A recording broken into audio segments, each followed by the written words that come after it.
Le gouvernement central de la République démocratique du Congo lance une campagne d'éveil patriotique dénommée Congolais Téléma. Face à l'agression rwandaise, la première ministre de la République, Judith Suminwa, donne les coups d'envoi de cette nouvelle campagne. Pour assainir son environnement du travail, la hiérarchie de la société des transports publics Transco s'est lancée à des travaux pratiques y afférents. Les artères principales de la commune de Barumbu, notamment Bokassa, Kabambare et Kassai, en plein travaux d'assainissement sous la supervision de Christophe Lomami, bourgmestre de la commune. Mesdames, Mesdemoiselles, Messieurs, les détails dans ce journal présenté par Lydie Loufuladio. Mesdames, Messieurs, bonsoir et bienvenue dans ce journal. Décédé le 13 janvier dernier au Maroc, Edingwe Mapima vient d'être mis en terre le 2 mars 2025 au cimetière de la Nécropole 1. La cérémonie funéraire de l'illustre disparu s'est déroulée à l'esplanade du Palais du Peuple, dont a pris part les chefs de l'État Félix Antoine Tshisekedi, récit presse présidentielle. La République démocratique du Congo a rendu hommage à l'un de ses héros sportifs, le Katier Edingwe, lors d'une cérémonie émouvante qui a rassemblé des milliers de ses fans, amis et familles. La présence du président de la République Félix Antoine Tshisekedi Tshilombo a marqué cet événement d'une importance particulière, témoignant de l'impact culturel et social du catch dans le pays. À son arrivée, le chef de l'État s'est incliné devant le corps sans vie de l'incontournable catcheur Edingwe Motonangenge avant de compatir avec la veuve, les enfants et la famille de l'illustre disparu. Dans son mot, le patron des sports et loisirs Didier Boudimbu a retracé les parcours sportifs de cette star du catch congolais. Il en a ensuite profité pour sensibiliser les sportifs congolais présents à l'esplanade du Palais du Peuple à s'enrôler pour rejoindre les forces de défense congolaises. En ce moment de douleur, je ne voudrais pas m'étendre dans des discours. Tout ce que je peux affirmer est que champion Edingwe Mapima Mbaka lui, Motonangenge, tu as été, tu es et tu resteras toujours un champion. Je ne peux clore mon propos sans rappeler l'importance que nous avons de pouvoir défendre notre patrie.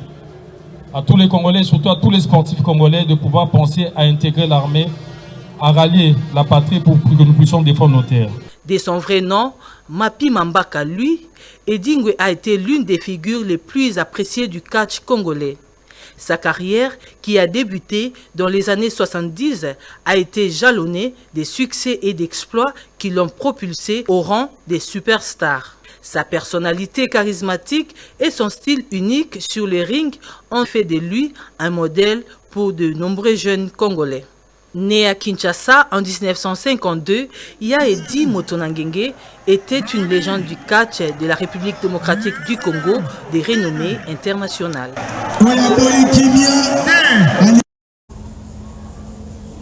Les rapporteurs de l'Assemblée nationale et ses collègues parlementaires panafricains de la République démocratique du Congo ont décroché éventuellement une déclaration de solidarité du Parlement panafricain pour la sécession de la guerre à l'est de la République démocratique du Congo.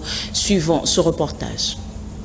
Conduite par les rapporteurs de l'Assemblée nationale, le professeur Jacques Njoli Sengekeli, la délégation de la RDC au Parlement panafricain séjourne depuis le 19 février 2025 à Johannesburg, en Afrique du Sud, où elle participe à la session des commissions permanentes du pape. Cette première session de l'année 2025, consacrée aux réunions des organes techniques de l'institution, s'inscrit sous le thème général de l'Union africaine intitulé « Justice pour les Africains et les personnes d'ascendance africaine grâce aux réparations ».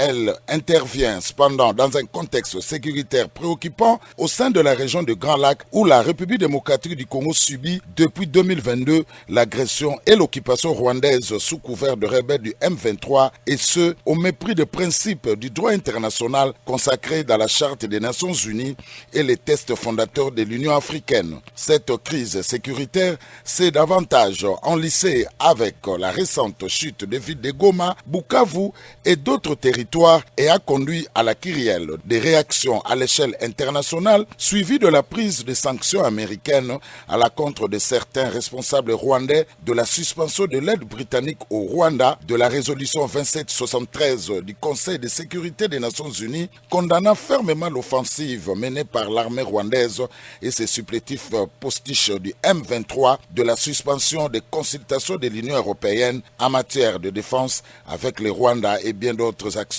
en cours. Cette initiative des élus de la RDC a été soumise au bureau du Parlement panafricain par le président du caucus de l'Afrique centrale et le 4e vice-président du bureau du Parlement africain.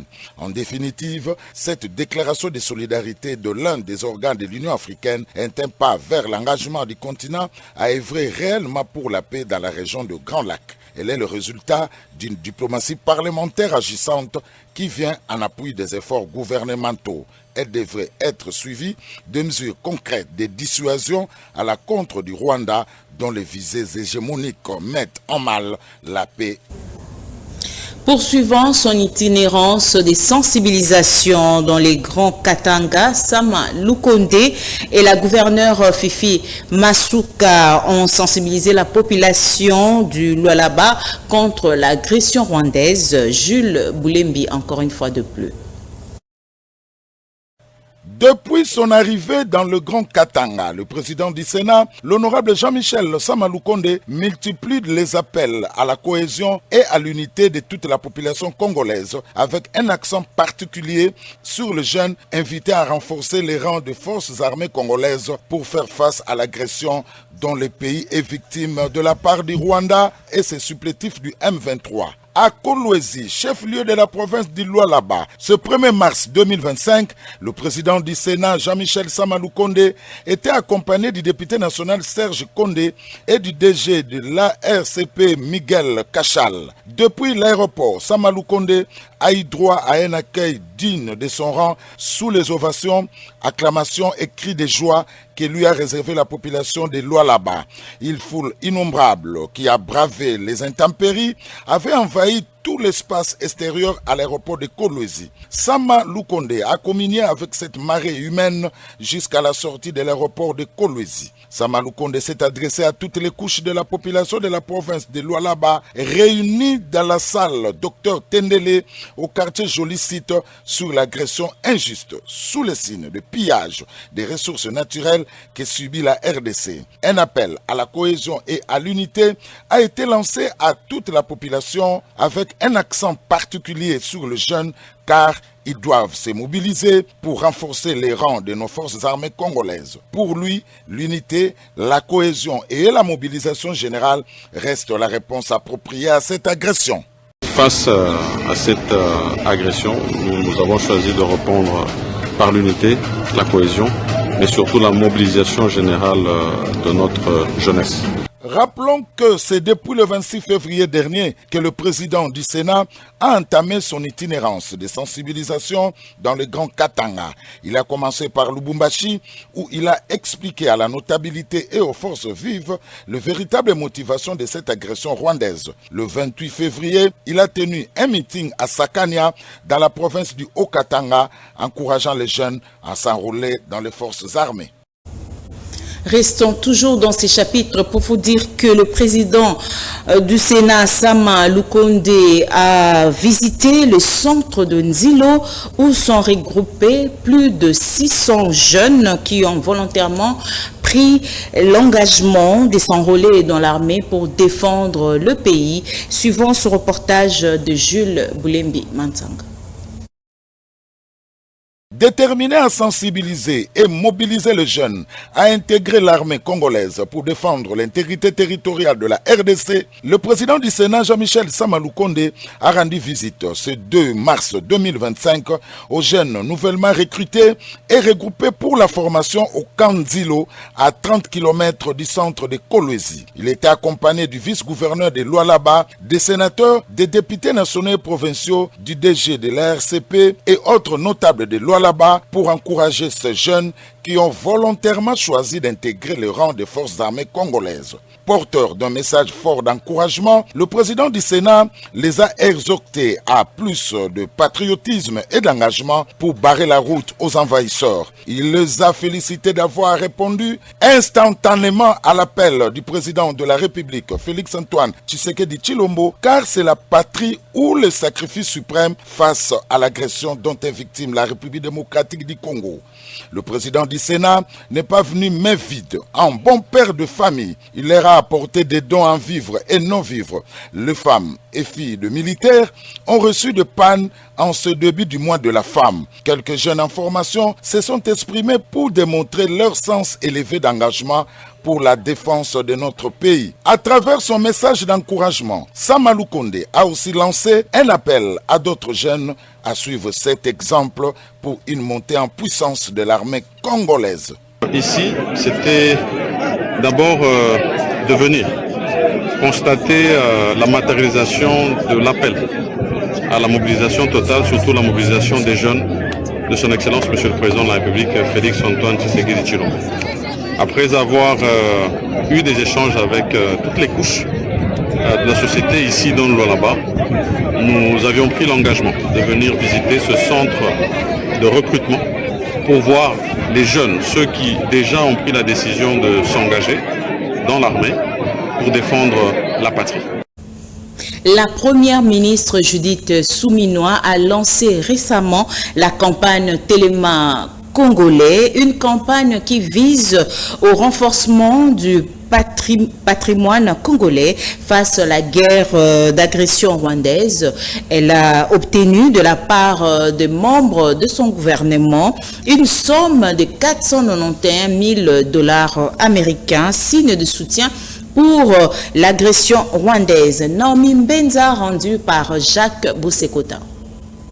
Dans le but de sensibiliser la population à la guerre d'agression menée par le Rwanda dans la partie est de la République démocratique du Congo et d'en expliquer les enjeux y afférents, le gouvernement congolais a au sujet lancé une nouvelle campagne patriotique intitulée Congolais Téléma, le coup d'envoi marquant la mise en service de cette initiative de haut impact social a été donné le samedi 1er mars 2025 au studio Mama Angebi de la RTNC, en présence de plusieurs membres du gouvernement, à savoir du ministre de l'Éducation, Raïssa Malou, du ministre de Sport et Loisirs, Didier Boudimbu, du VPM de la fonction publique, Jean-Pierre Liaou, ainsi que le ministre de la Communication et Médias, Patrick Mouyaya, et de plusieurs représentants de la société civile. Pour la première ministre Judith Suminwa, la campagne vient renforcer les autres fronts sur lesquels le gouvernement congolais s'est engagé pour défendre l'intégrité du territoire national. Mes chers compatriotes, cette guerre a trop duré. 30 ans, ça suffit. Aujourd'hui, le Rwanda, avec malheureusement la complicité de certains de nos compatriotes, veut porter atteinte à ce que nous avons construit depuis plusieurs décennies. Un avenir commun, une cohabitation pacifique, un relèvement économique dans le nord et le sud Kivu et à travers toute la République démocratique du Congo.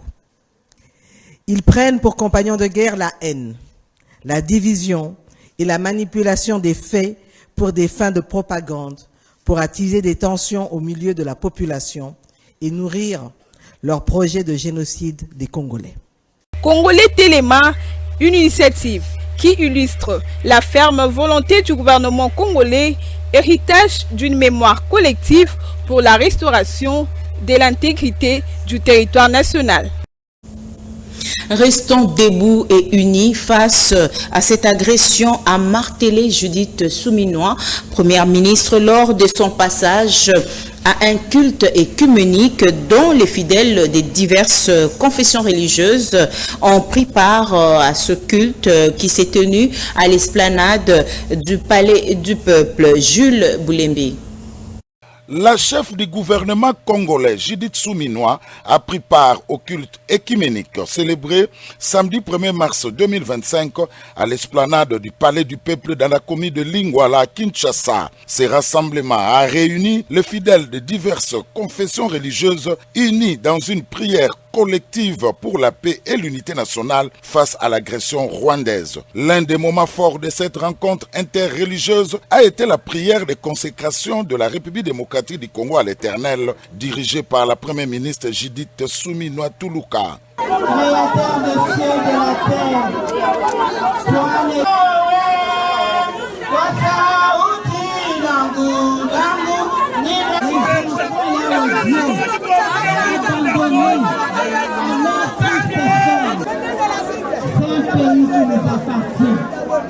Elle a également lancé un appel vibrant à l'engagement de tous les Congolais pour la restauration de la paix et la préservation de l'intégrité territoriale.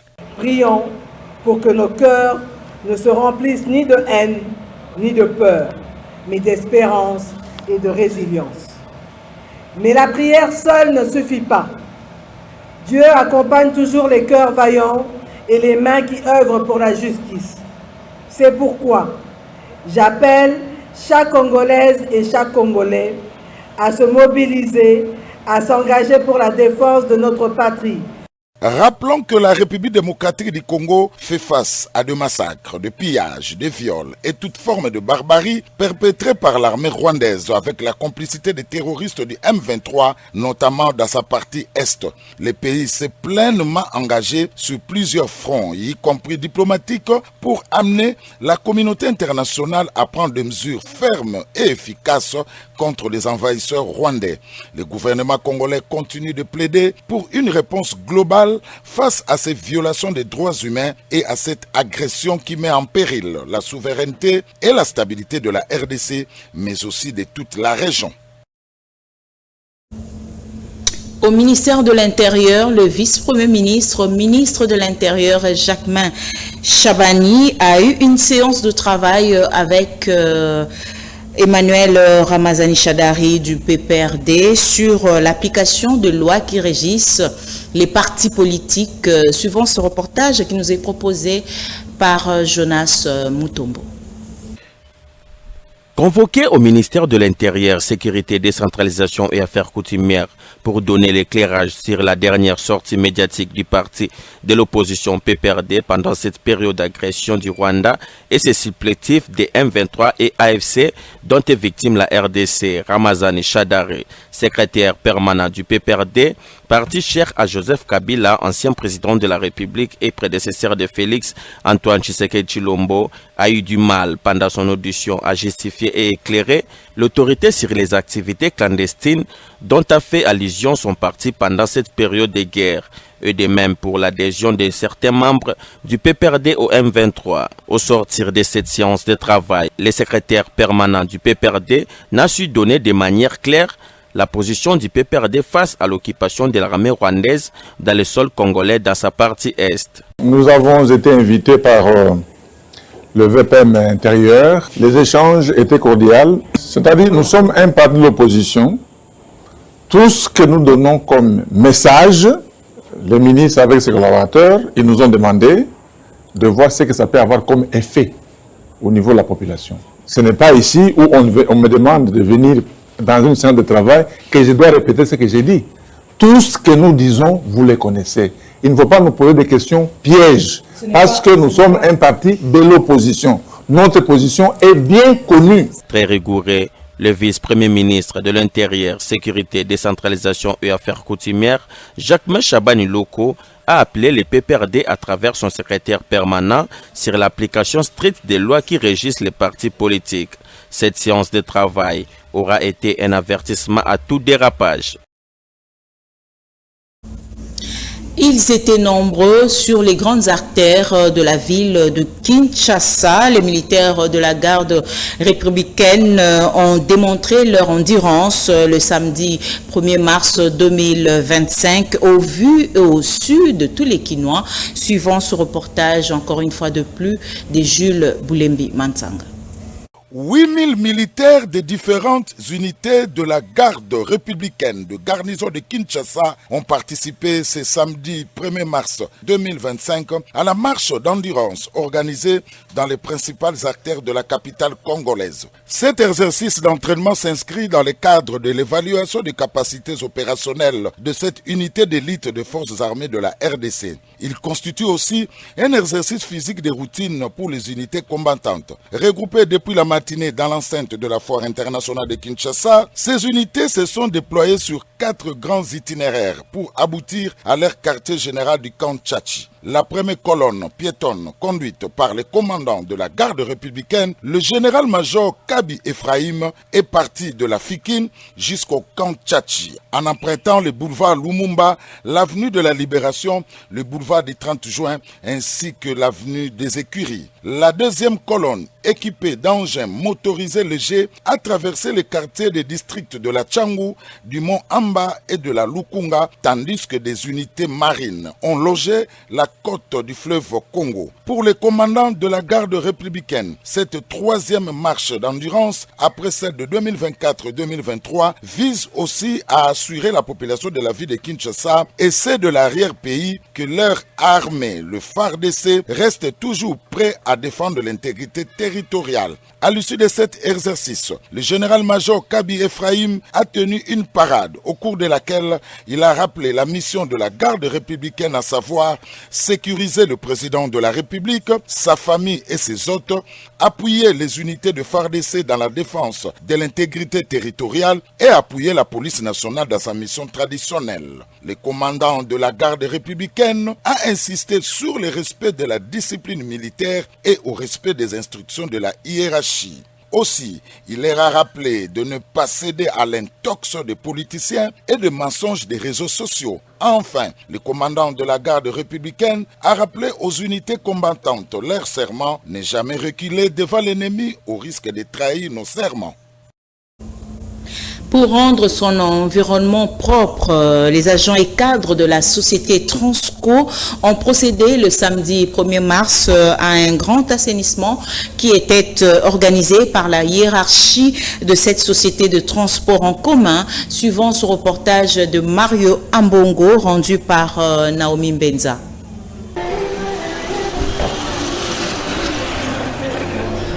C'est dans la matinée du 1er mars 2025 que les agents et cadres de Transco ont décidé d'assainir leur lieu de travail. Pelle, râteau, balai en main, chacun est venu sur instruction du directeur général de cette entreprise, Sylvestre Bilambo Likwa. Balayer cette grande cour qui se trouve assez salubre à certains endroits, des piles de carcasses jauge le sol, mais la volonté d'assainir ces lieux reste prioritaire.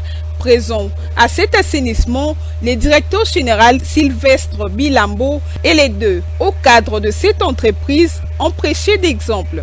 Sylvestre Bilambo, directeur général de Transco, réaffirme aux agents et cadres sa volonté de bien mener les choses. La démarche, elle est simple.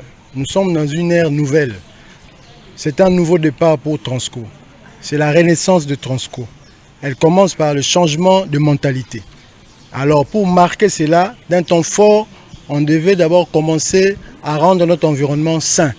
Alors, cette propreté environnementale devait être idéale aussi dans l'être qu'est l'agent Transco, dans son activité au quotidien, sur la route, dans son poste de travail, au bureau, devant l'ordinateur, à l'atelier, au garage, où on appelle à la conscience de tous, de se tenir ferme pour apporter un plus dans son travail, pour soutenir cet établissement, pour faire que les tares que nous dénonçons, les détournements, les déviations d'itinéraires, tout ce qui est thésaurisation d'argent perçu lors de nos différentes courses, puisse cesser. Nous appelons à la bonne gestion de cette entreprise, à un travail sain, Alors, au-delà de la propriété environnementale, nous appelons à la prise de conscience individuelle et collective. Que chacun puisse mettre la main dans la pâte pour améliorer son service. 300 bancs ont été remis à l'ITC Djelo Binza dans la commune de Ngalema par le lieutenant général Jean-Pierre Kassongo Louik. Ces bancs sont fabriqués et montés par le service national, suivant ce reportage. ITC Djelo en Binza Météo. Le lieutenant général Jean-Pierre Kassongo Kabouik, englouti par une foule d'élèves en liesse, emporté surtout par cet ancien tube de campagne devenu culte. Nous sommes en Ngaliema, la commune présidentielle. Heureuse fin du mois de février pour cette école, choisie par le service national pour recevoir une dotation présidentielle de 300 bancs. Mon général, vous et votre équipe, répondant à la vision du chef de l'État, commandant suprême, vous venez de programmer notre école pour la remise de bancs. Œuvre réalisée par nos frères et sœurs, autrefois appelés Koulouna, aujourd'hui bâtisseurs. Journée inoubliable pour cette école, longtemps laissée pour compte. Infrastructures délabrées, terrains spoliés. La dotation en banc faite aujourd'hui par le service national sur ordre du commandant suprême marque ici le début de la Renaissance. Aujourd'hui, c'est le tour de l'Institut et de l'école Binza Djelo du quartier d'Elvo pour bénéficier d'un lot de 300 bancs pupitres. Des bancs pupitres de type moderne, œuvre d'anciens Koulouna devenus bâtisseurs de la nation. 65 ans après l'indépendance, le service national ne s'explique pas que des élèves suivent encore les cours assis et même les sols dans certaines écoles en dépit des potentialités qui régorgent le pays. Avant l'ITC Djelo, le lieutenant général Jean-Pierre Kassongo Kabouik était d'abord ici, à l'ITC Ngaliema. Là aussi, au nom du chef de l'État, le commandant SN a remis un lot de 300 bancs à la grande satisfaction des bénéficiaires. Mu par la volonté de servir, le service national va bientôt acquérir une imprimerie moderne pour produire des manuels scolaires et un atelier de type industriel pour la confection des uniformes. Il n'a pas dérogé à la règle. Le bourgmestre de la commune de Barumbu, Christophe Lomami, a effectué le week-end dernier une descente sur l'avenue Bokassa jusqu'à la maison communale de Barumbu pour un assainissement tous azimuts. Il était accompagné de son équipe de brigade d'assainissement de sa municipalité, Nancy Mianda, Jacques Boussekota. La ferme volonté pour rendre plus libre sa municipalité a été traduite en acte au clair de la lune où les bourgmestres de la commune de Barumbu, Christophe Lomami, avec les membres effectifs de son équipe d'assainissement, se sont volontairement lancés vers 4 heures du matin de ce lundi 3 mars 2025 aux travaux d'entretien des différentes artères principales de la commune. De l'avenue Bokassa à la maison communale de Barumbu, il était question pour Christophe Lomami de superviser ces travaux d'assainissement et de s'engager aussi volontairement dans une éventuelle opération relative à la destruction des constructions anarchiques de plusieurs hangars empêchant la libre circulation des piétons et des véhicules.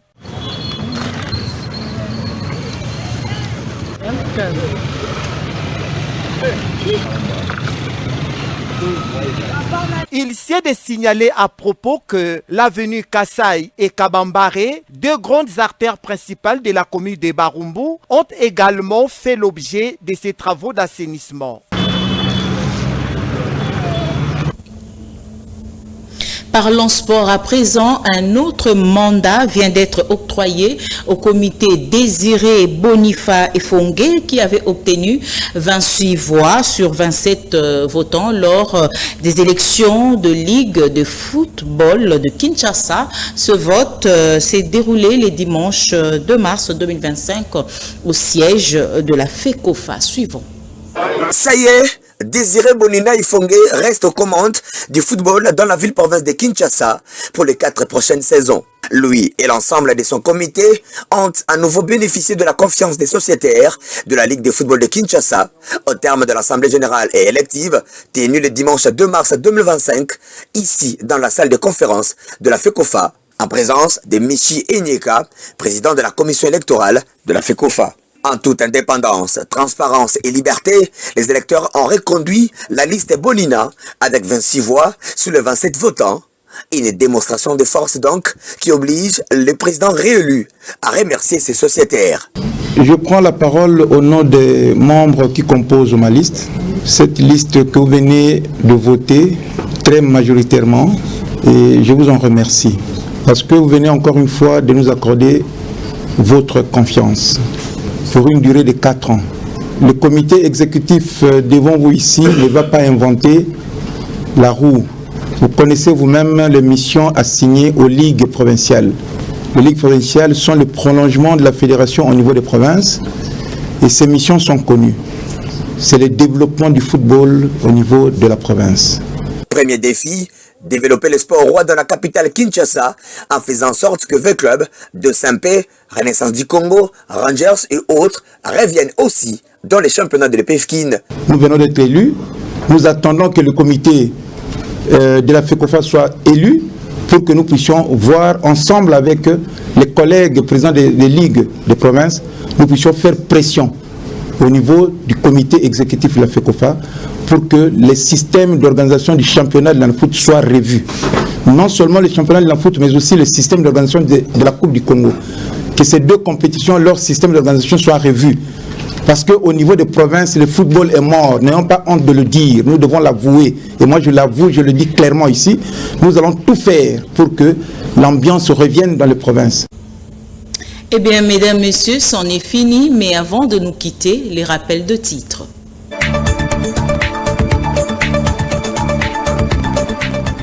Le gouvernement central de la République démocratique du Congo lance une campagne d'éveil patriotique dénommée Congolais Téléma. Face à l'agression rwandaise, la première ministre de la République, Judith Suminwa, donne les coups d'envoi de cette nouvelle campagne.